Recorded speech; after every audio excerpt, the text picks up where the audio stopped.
ডিভাইসগুলো পরিচিত না হয়, আপনি যদি মনে করেন যে এই ডিভাইসটি আপনার না, অন্য কেউ চালাচ্ছে।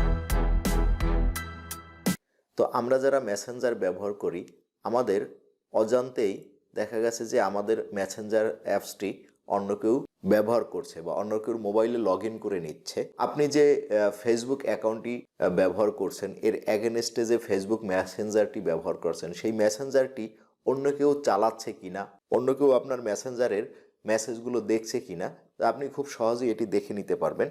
এটিকে ফেসবুক মেসেঞ্জার হ্যাক বলা যাবে না। এটি হচ্ছে আপনার আশেপাশের, আপনার পরিবারের, আপনার পরিচিতজন, বন্ধু বান্ধবের মধ্যে কেউ আপনার মেসেঞ্জারটি তার মোবাইলে লগ ইন করে আপনার মেসেঞ্জারটি সে ওপেন করছে এবং আপনার মেসেজগুলো সে দেখছে। তা আপনি খুব সহজেই এটি বন্ধ করে দিতে পারবেন এবং আপনি দেখে নিতে পারবেন যে কোন কোন ডিভাইস থেকে আপনার ফেসবুক মেসেঞ্জারটি চালানো হচ্ছে।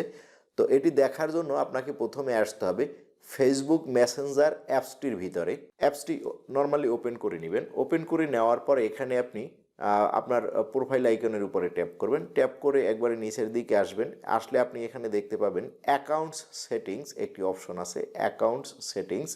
তো এই অ্যাকাউন্টস সেটিংস অপশনটির উপরে ট্যাপ করলে আপনি যে ফেসবুক অ্যাকাউন্টটির মাধ্যমে এই ফেসবুক মেসেঞ্জারটি চালাচ্ছেন, ওই ফেসবুকে আপনার নিয়ে যাবে যদি আপনার ফেসবুক অ্যাপসটি ইনস্টল করা থাকে। এখন আমি অ্যাকাউন্ট সেটিংসের উপরে ট্যাপ করব।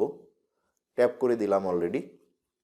তো ট্যাপ করার পরে দেখেন আমাকে কিন্তু ফেসবুক অ্যাকাউন্টে নিয়ে যাওয়া হচ্ছে। একবার সরাসরি আমাকে সিকিউরিটিতে নিয়ে গেছে। তো এখানে আছে সিকিউরিটি এবং লগ ইন একটি অপশন পাবেন আপনি। তো অপশন পেলে এখান থেকে আপনি এই সিকিউরিটি এবং লগ ইন অপশনের উপরে ট্যাপ করবেন। এইখানে দেখেন ওয়ালটন প্রিমো জি9 এখানে অ্যাক্টিভ দেখাচ্ছে, তারপর ওয়ালটন প্রিমো জি9 ফেসবুক অ্যাপ, আর এখানে কিন্তু মেসেঞ্জারটি এখন অ্যাক্টিভ দেখাচ্ছে এই যে এই ডিভাইসটিতে, আর ফেসবুক অ্যাপসটি 12 ঘন্টা আগে অ্যাক্টিভ দেখাচ্ছে। তার নিচে একটি অপশন আছে দেখেন সি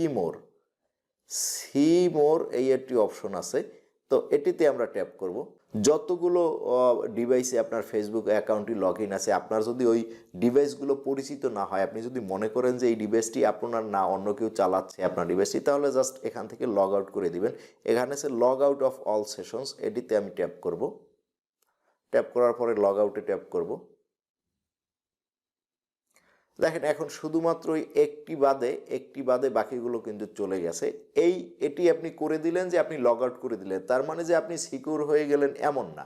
এখন আপনার কাজ করতে হবে, আপনার পাসওয়ার্ডটি চেঞ্জ করে নিতে হবে এবং আপনার 2 ফ্যাক্টর অথেন্টিকেশন যদি আপনার চালু করা না থাকে, সেক্ষেত্রে 2 ফ্যাক্টর অথেন্টিকেশন চালু করে নিতে হবে। ভিডিওটি ভালো লাগলে অবশ্যই লাইক শেয়ার করতে ভুলবেন না। এরকম ভিডিও পেতে চাইলে অবশ্যই ইউটিউব চ্যানেলটি সাবস্ক্রাইব করে এবং ফেসবুক পেজটিকে লাইক দিয়ে সাথে থাকবেন।